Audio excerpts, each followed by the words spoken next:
सुदाम उंबरसाडा, दाभलोण ग्रामपंचायत सरपंच.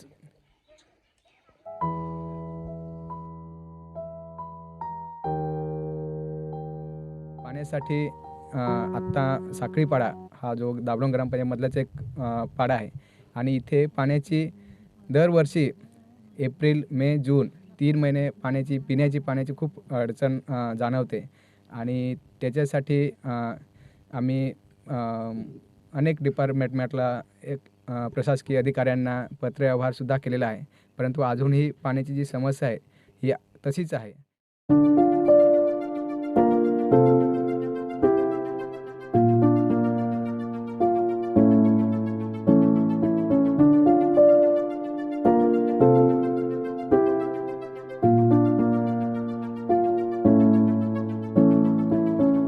रात्रीचे आम्हाला मार्च महिन्यापासून आम्हाला पाण्याची खूप तकलीफ होते. रात्रीच्या किती आम्हाला 1-2 वाजेपर्यंत इथं लाईन लावायला लागते. कारण एवढा मोठा गाव आहे ना, भरपूर बाया जमा होतात. मग तिथं एक जणाकडे 10-10 हांडे, 5-5 राहतात. मग ते भरपूर टाईम होतो. मग रात्री आम्ही 1-2 वाजायला येऊन सकाळी 4-5 वाजेपर्यंत बसावं लागतं. लहान लहान पोरां टाकून इथे हिरीवर यायचा त्याला सांभाळाय राहील कोणी तर सांभाळते, नाही तर कोण ती तशीच रडू हे जे राहते. पाणी तुम्ही बघताय आणि हिची जी क्वालिटी तुम्ही बघताय, हे पाणी हे जनावर सुद्धा पित नाहीये. आणि अशा प्रकारचं पाणी आज 2026 मध्ये जी आपण म्हणतो की मुंबई 3.0 अशा भागातले पालघर जिल्ह्यातील लोकांना अशा प्रकारचं पाणी प्यावं लागतंय. नमस्कार, मी खुशाल जैन आणि पालघर जंक्शनमध्ये आपल्या सगळ्यांचं स्वागत आहे. आणि आज मी आहे पालघर जिल्ह्याच्या एका अतिदुर्गम भागात, जिथे आल्यावर आपल्याला कळतं की मुंबई 3.0 किंवा विश्वगुरू भारत हे फक्त कागदपुरतीच आहे. कारण की इकडे जेव्हा आम्ही ग्रामस्थांशी भेटलो आणि त्यांची जेव्हा आम्ही समस्या बघितल्या, तेव्हा त्या रोड, लाईट्स हे त्यांचे दुय्यम समस्या आहेत. सर्वप्रथम त्यांच्याकडे पिण्यासाठी स्वच्छ पाणीसुद्धा नाही. होळीनंतर 2 महिने जे लोकांना पिण्याचं पाणी जे आहे ते पाणी आणण्यासाठी 1.5-2 किलोमीटर लांब जावं लागतं आहे.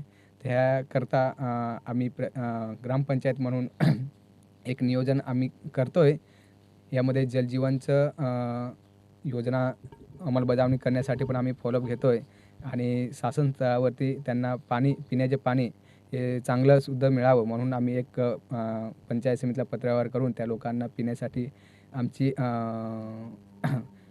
प्रक्रिया हे आम्ही करणार आहे. परंतु एकीकडे आपण बघतो की आज आपल्या देशाला स्वातंत्र्य मिळून 80 वर्ष उलटली आहेत, तरी देखील आज आपण एक अशा भागात आहोत जी मुंबईच्या अगदी जवळ आहे आणि भविष्यात मुंबई 3.0 म्हणून ह्याचं नाव ओळखलं जाणार आहे. अशा या भागात आज एक मूलभूत सुविधा पाणी, जे लोकांसाठी खूप अतिआवश्यक आहे, ते पाणीसुद्धा ह्यांच्याकडे नाही आहे. मग सणीसुदीला तुम्ही कसं काय, गावात होळी असेल किंवा बाकी सणांमध्ये वगैरे पाणीचं हा एक खूप महत्त्वाचा भाग आहे, मग तुम्ही सण कसे साजरे करतात पाणीविना? ह्या सण ज्या दिवाळी, होळी किंवा हे जे सण आहेत ती दरवर्षीची आमची पाण्याची समस्या आहे. त्यामुळे आत्ता गावाला ती एक सवय झालेली आहे की हा पिरियडमध्ये कुठून पाणी आणायचं, कसं आणायचं आणि काय ते त्यांच्या परीने ते बरोबर हे करतात.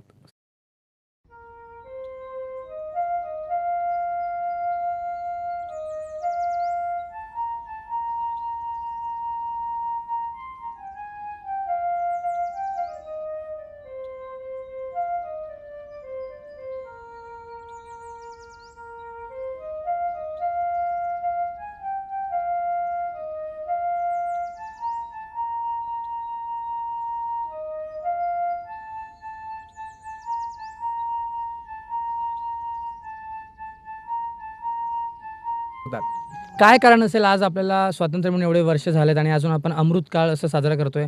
काय कारण असेल की आत्तापर्यंत असे अनेक आपले पालघर जिल्ह्यातली जी गावं आहेत त्यांची ही समस्या जी आहे ती सुटत नाही आहेत? काय तुम्हाला काय वाटतं, काय कारण असावं? स्वातंत्र्याचा अमृत कालखंड आत्ता चालू आहे. 75 वर्ष उलटून गेलेले आहेत आणि आजही दाभलोणसारख्या एरियामध्ये आज जव्हार तालुक्यातील शेवटचं गाव हे दाभलोण गाव आहे आणि ज्या समस्या आहेत ह्या दूर न होण्याचं कारण जे आम्हाला ज्या निदर्शनात काही गोष्टी आलेल्या आहेत ते असं आहेत की प्रशासन पूर्णपणे दुर्लक्ष करतं आहे. दुसरी गोष्ट, जे स्थानिक लोकल प्रतिनिधी आहेत हे एखाद्या योजनेचं किंवा एखाद्या याचं पाठपुरावा करत नाही.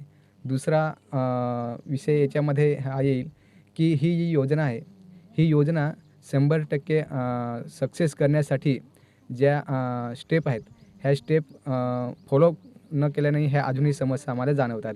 पाण्यासाठी खूप सारे पत्रव्यवहार करून, खूप सारे पाठपुरावा करून, सगळ्या लोकप्रतिनिधींना विचारून सुद्धा आज याच्याकडे दुर्लक्ष होतं आहे.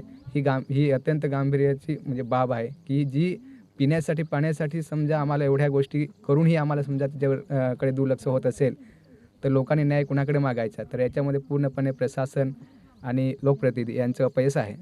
माझ्या मागे तुम्ही बघू शकता इकडे गावातल्या काही महिला आहेत त्या भर दुपारी म्हणजे आता इकडे 11 वाजल्याचा टाईम झालेला आहे आणि 11 वाजता ह्या आपले घरात लहान मुलांना सोडून पाणी भरण्यासाठी इथे आलेल्या आहेत. तुम्ही दररोज पाणी नसल्यामुळे तुमचं जास्तच वेळ तर पाणी भरण्यामध्ये जात असेल, मग अशा वेळेत तुमचे घरी जे मुलं वगैरे असतात त्यांचा सांभाळ कसा काय होतो? ते मग तसेच रडत राहतात किंवा कुठे पण भटकत राहतात. मग काय करणार, शेवटी टाकून यायला लागतं त्यांना. आता तुम्ही महिला असल्यामुळे तुम्हाला जी शौचालयाची जी समस्या आहे त्यासाठी पण पाणीचा उपयोग लागतो किंवा एखादी गरोदर बाई असेल तर त्यांना काय काय समस्या सामोरे जाव्या लागतात पाणी नसल्यामुळे?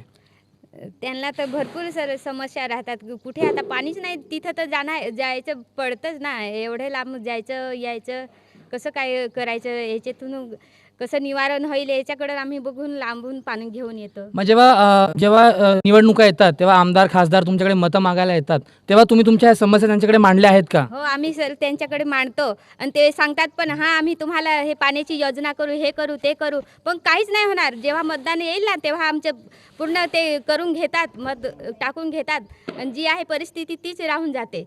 मग आता जर पुढच्या वेळेस लोकप्रतिनिधी तुमच्याकडे आले तर तुमचं त्यांना काय म्हणणं असणार?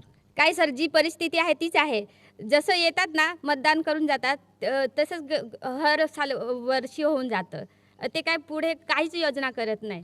तुम्ही कोणतीच समस्या ग्रामस्थांची ही जी समस्या आहे तुम्ही माझ्यासोबत बघितलं, इकडे एक लहान मुलगी आहे, शाळेत जाते का तू? शाळेत जाते?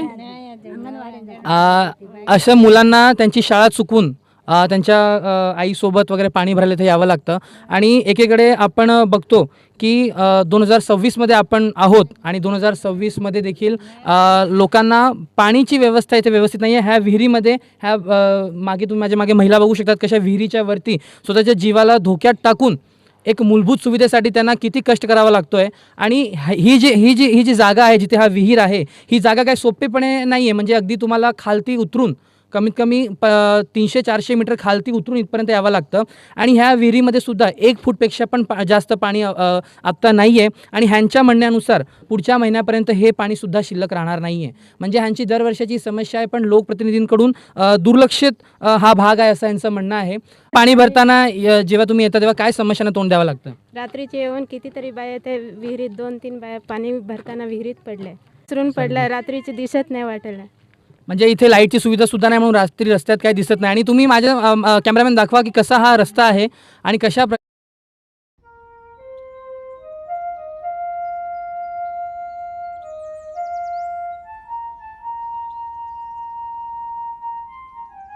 पिण्याच्या पाण्याची कमतरता असल्यामुळं मुलांना पाण्यापासून जे आपल्याला पाणी हे जीवन आहे आपल्याला सगळ्यांना माहीतच आहे.